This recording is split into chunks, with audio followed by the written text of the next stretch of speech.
letter Vav, which resembles a nail, reminds me of that popular phrase attributed to the American psychologist Abraham Maslow, who said, if all you have is a hammer, everything looks like a nail.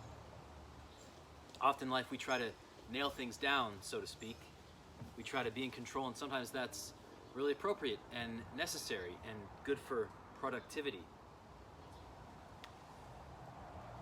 In other cases, however, it's important to hold things lightly and even to let things go. Sometimes we need to put down the hammer because not everything can be so easily nailed down in life. Sometimes we need to remember that we are never entirely in control, and we are invited to rest in the truth that God and God's love is ultimately in control. Remember that we're not in control, and rest in the truth that God's in control. And that is the meaning of the letter Zayin. Zayin. Zayin. Zayin follows directly after Vav. So let's review here. We got Aleph, Bet, Gimel, Dalet, Hey, Vav, Zayin. Zayin. Zayin. Okay? Now, as I said a while ago, not only do each of the letters have spiritual meaning, they also have numerical value. So, Aleph, the numerical value of Aleph is 1, first letter of the alphabet.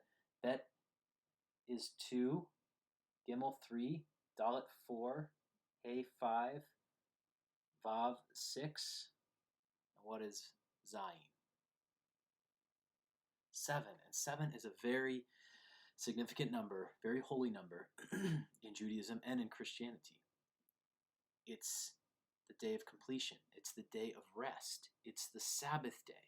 So 7 is associated with the seventh day, the Sabbath day, on which God put down his hammer, so to speak, to rest. And it's one of the 10 commandments. Rest on the Sabbath. Put down your hammer and rest. And remember to rest in God's love. Remembering to rest and find comfort in God's love is the meaning of Zayin, and it also happens to be the theme of the Zayin stanza of Psalm 119, verses 49 to 56.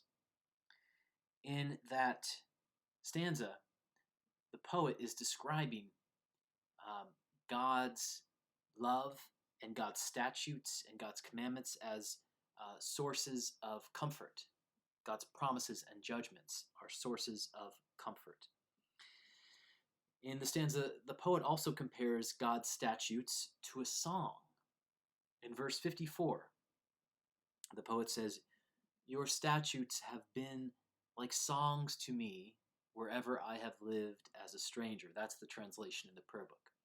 However, a better translation of the second half of that verse is actually "wherever I have lodged." So your statutes have been like songs to me wherever I have lodged, wherever I have rested.